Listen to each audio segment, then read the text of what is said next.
Bueno, estábamos hablando de lo primero que es el apalancamiento financiero. Habíamos dicho de que es una forma de endeudar, de comprometer a la persona con respecto al riesgo que está asumiendo el préstamo crediticio. Lo que se ha tratado de hacer es justamente prevenir situaciones de crisis. También les voy a compartir justamente videos sobre las crisis que se han dado el año 2000, perdón, 1929, 1999, 2008 y otras situaciones por las cuales las personas dejan de pagar en un determinado momento, ya sea por situaciones críticas o como justamente por falta de riesgo que asumen estas personas. El apalancamiento está naturalmente normado y una de las figuras más interesantes en la actualidad, de la cual vamos a hablar más adelante, que es la vivienda social, no tiene ningún tipo de apalancamiento. O sea, no se le pide a la persona que dé un pie para poder sacarse ese crédito. El encaje legal, en cambio, es una forma de apalancamiento, pero para el banco. ¿Cómo funciona? El banco naturalmente otorga diferentes tipos de préstamos. Algunos son más riesgosos que otros. Estamos hablando, el ejemplo de un préstamo hipotecario que tiene una garantía de un inmueble debidamente registrado, la cual no tiene básicamente mucho riesgo, es muy bajo el riesgo que tiene. Por lo cual, este encaje que va a dar es mínimo. En cambio, un crédito que no tiene ningún tipo de garantía, como por ejemplo un crédito quirografario de consumo, eh, se presenta mucho crédito para la institución. Entonces, el encaje legal que tendrá que dar es del 100%. Este encaje legal es ese monto que se le otorga al Banco Central de Bolivia para que éste lo pueda administrar. Sin embargo, no es dueño ni libre poseedor de ese dinero. Simplemente los detiene para prevenir crisis. Ya vamos a ver en qué casos se pueden dar los diferentes riesgos que pueden proponer crisis. En Bolivia, en la actualidad, es el 10% según la recopilación de normas para el sistema financiero y del 66% para, no, para monedas extranjeras.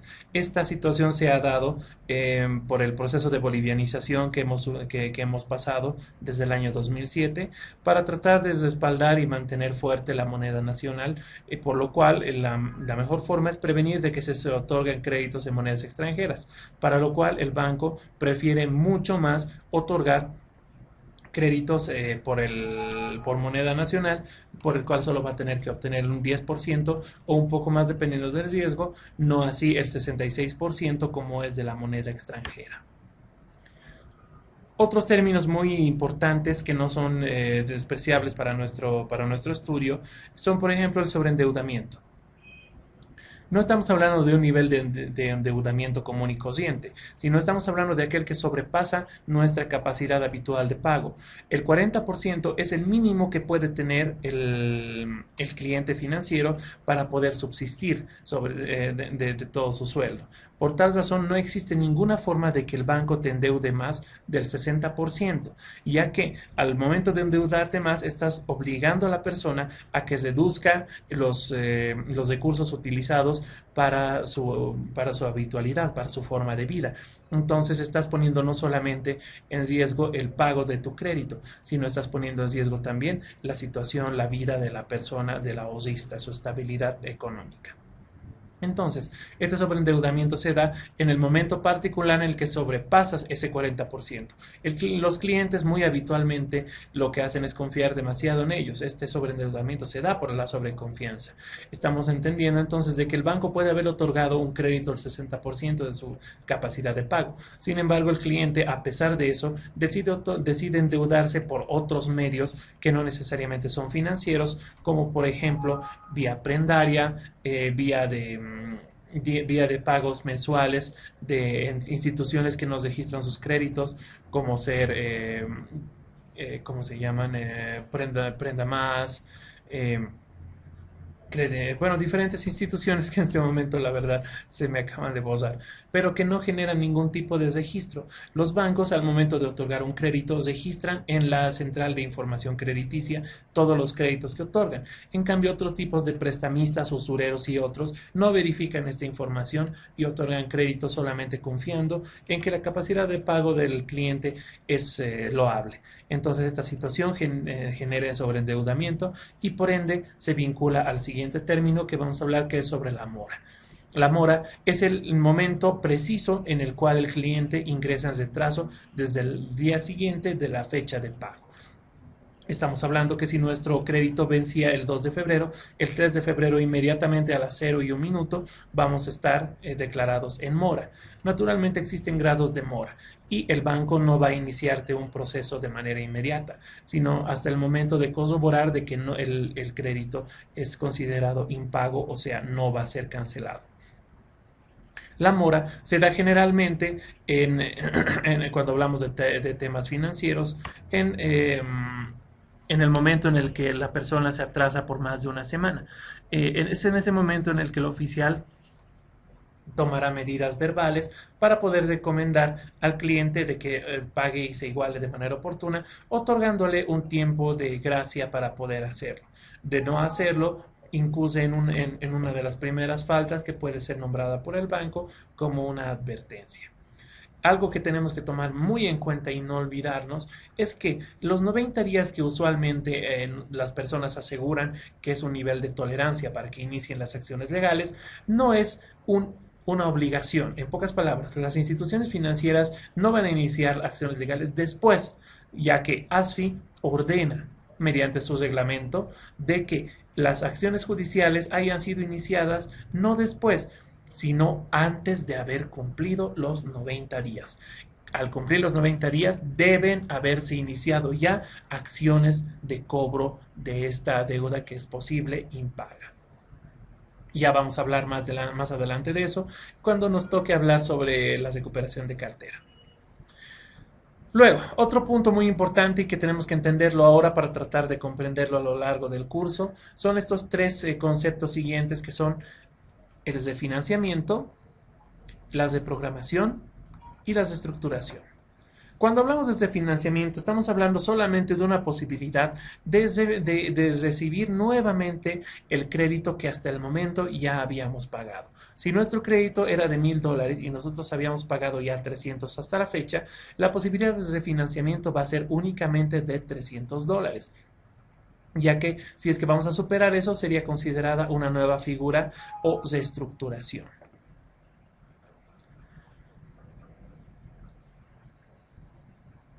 Bueno, hablando de las de programación, en cambio, ya estamos hablando de una forma de estructuración totalmente nueva. Estamos hablando de eliminar el crédito anterior y crear uno nuevo, pero no ante cualquier situación.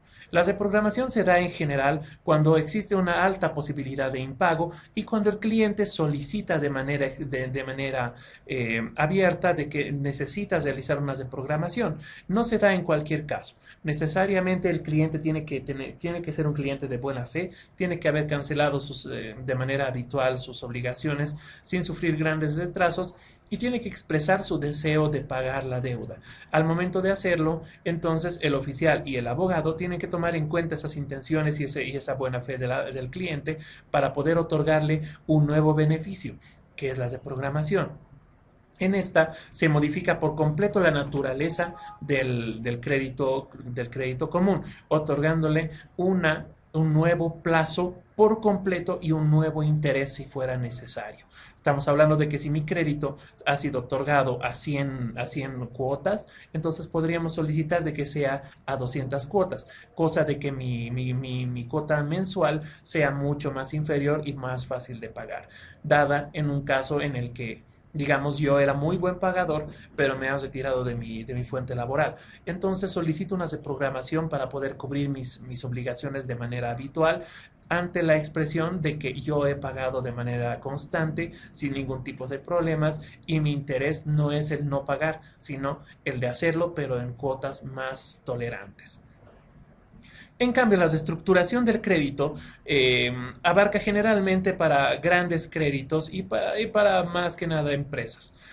Cuando se trata de la modificación del objeto por completo de un crédito, estamos hablando de una desestructuración. Si yo he sacado un crédito, grandes millones de dólares, para comprar un terreno y construir un estadio, pero en un momento determinado decido mejor construir viviendas, tengo que realizar una desestructuración, puesto que el objeto va a cambiar por completo, la cantidad puede cambiar y naturalmente la forma de pago, porque construir un estadio no va a tardar lo mismo que construir viviendas, ni va a otorgar las mismas ganancias, ya que las construcciones van a ser vendidas de manera constante y va a generar de que el crédito sea pagado de manera mucho más rápida. Entonces entendemos de que la desestructuración modifica por completo la naturaleza del crédito a condición de que las condiciones no se pierdan de manera desfavorable para la entidad financiera. El siguiente punto del que vamos a hablar es naturalmente el más importante respecto a la estructura financiera, que es la actividad financiera. ¿Qué es la actividad financiera en general? Como concepto, ya lo tienen en pantalla, es una prestación de otorgar servicios financieros o cualquier otro acto relacionado al manejo y administración de los ahorros. La actividad financiera en general es esa forma por la cual el banco actúa para poder otorgar los créditos y para poder recibir los ahorros en general. Esta actividad naturalmente está protegida por el Estado, ya que el ahorro es de interés público, de la misma manera que la inversión es protegida mediante la información en la intermediación directa. Existen dos tipos de actividades financieras, la pasiva y la activa. La pasiva estamos hablando por lo cual se va a percibir el capital, se va a captar el capital de aquellos espacios que tienen superávit y naturalmente las operaciones activas van a ser la forma de colocación de ese capital en los sectores que tienen déficit. No, cuando hablo de déficit no estoy hablando únicamente de aquellas personas que están en una situación crítica, sino aquellas personas que quieren ejecutar un proyecto, quieren poner una empresa, quieren realizar un viaje, pero no tienen el capital o sencillamente no quieren gastar absolutamente todo su capital para una sola actividad. Es entonces que el crédito aparece y se vuelve una opción muy, muy práctica para poder facilitar esta actividad común. Dentro de las operaciones pasivas está todo lo que nosotros conocemos como las cajas de ahorro, las cajas de ahorro común, los DPFs y otros que vamos a ir viendo uno por uno en el siguiente punto. Primero, la caja de ahorro. Es la más habitual de las actividades que realizamos nosotros dentro de la institución financiera. Tenemos que realizar naturalmente un contrato por el cual el banco va a poder proteger ese dinero, va a poder ponerlo a disposición tuya mediante todos sus recursos. Eso incluye cajas, incluye cajeros, incluye vía internet, etcétera, y otros medios que pueda facilitar. Entonces, la caja de ahorro es sencillamente un medio donde nosotros vamos a poder depositar nuestro dinero. Y el banco en general nos ofrece un interés relativamente, bastante bajo, que generalmente termina por desaparecer ante el pago de las obligaciones que tenemos con respecto a los servicios que nos proporciona el banco. La característica de esta naturalmente es que podemos sacar el dinero cuando nosotros guste y de la misma manera podemos poner el dinero en esta caja en el momento que nosotros gustemos sin ningún tipo de limitación. En cambio, cuando hablamos de la cuenta corriente, ya estamos hablando de un contrato mucho más formal, el cual genera más obligaciones, ya que la cuenta corriente es la única que puede generar cheques. Entonces, para eso tiene que otorgársele un talonario que abarca muchas más responsabilidades. De la misma manera, otras diferencias, más que nada de forma, son, por ejemplo, que no puedes sacar de manera ilimitada como en la caja de ahorro, sino solamente un límite determinado que se lo establece según la relación que tengan con la entidad financiera. En cambio, los depósitos a plazo fijo, a diferencia de las anteriores, no puedes disponer de tu dinero en ningún momento, solamente al momento en el que termine el plazo por el cual se ha otorgado este depósito. Lo bueno de esto es que naturalmente genera una cantidad de interés mucho mayor. Ahora, si es que en un momento determinado uno necesita disponer de este dinero, naturalmente puede solicitarle al banco que se le entregue. Tampoco lo estás deteniendo. Sin embargo, perdería absolutamente todos los beneficios que tenía hasta ese momento, que son sus intereses, la tasa de interés que había ganado hasta ese momento. Entonces, ¿de qué manera podemos retirar, obtener nuestro dinero y a su vez tener algo de ganancia? Los depósitos a plazo fijo son los únicos considerados entre estos como un valor negociable en la bolsa de valores. Entonces, en el momento en el que nosotros consideremos de que necesitamos ese dinero, podemos sencillamente ponerlo a disposición de nuestro broker para que lo ponga y lo negocie a través de la bolsa de valores. En este caso, estamos hablando de que alguien va a venir y nos va a ofrecer no el total del interés, pero sí una parte. Dependiendo de nuestra capacidad de negociación, podemos obtener más o menos. Pero en este caso, lo que vamos a hacer es recibir nuestro dinero y una determinada ganancia, no como perderíamos todo lo contrario.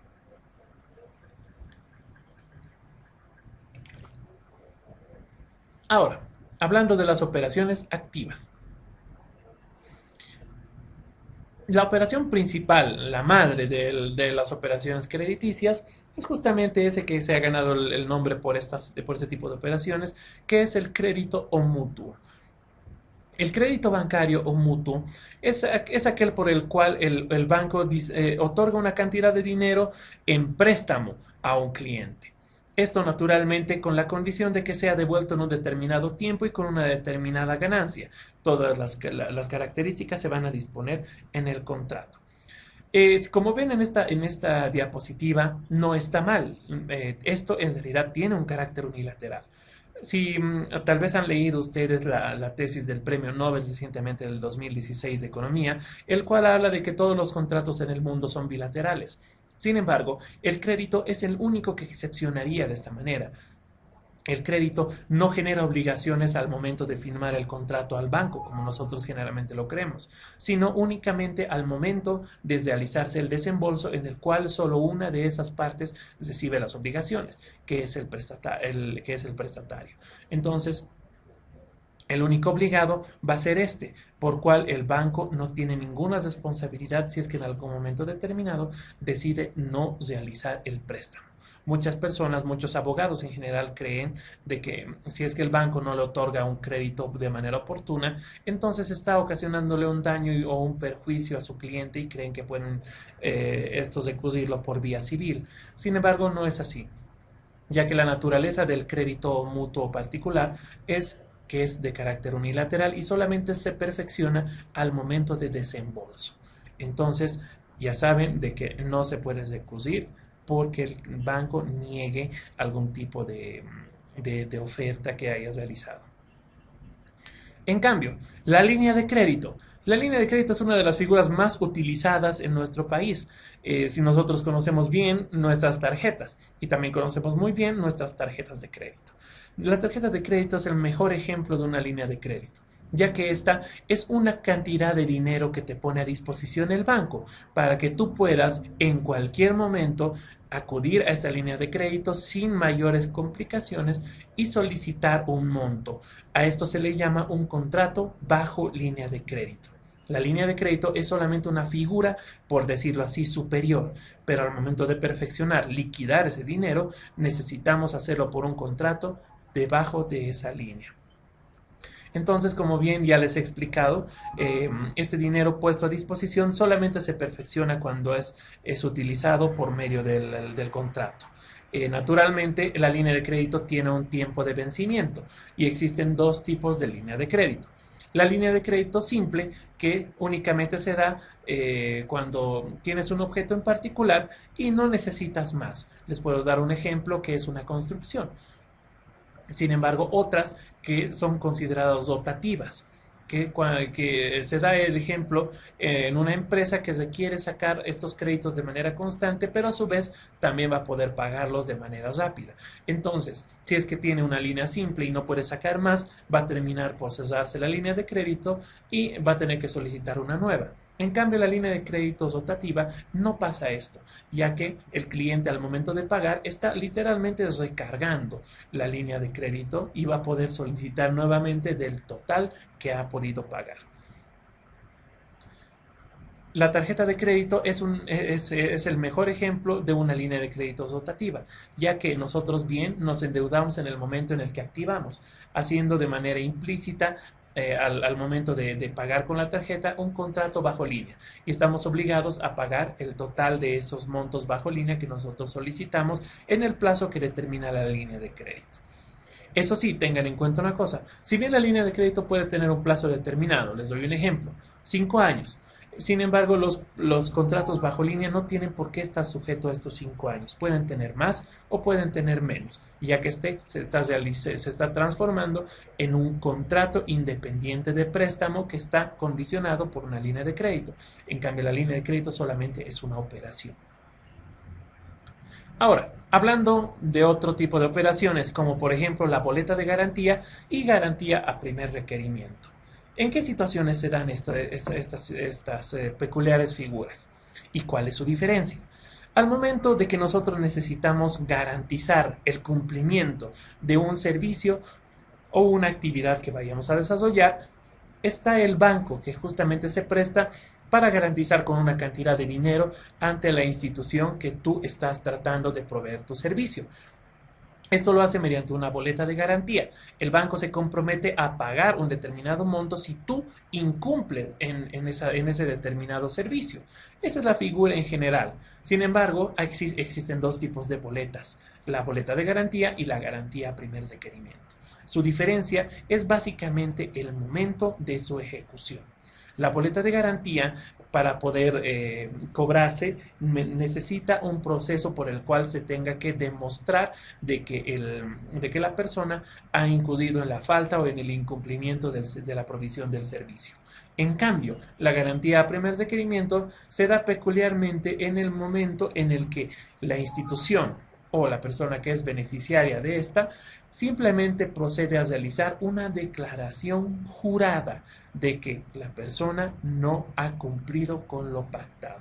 Entonces es mucho más sencilla. Naturalmente, al ser mucho más sencilla, es más cara.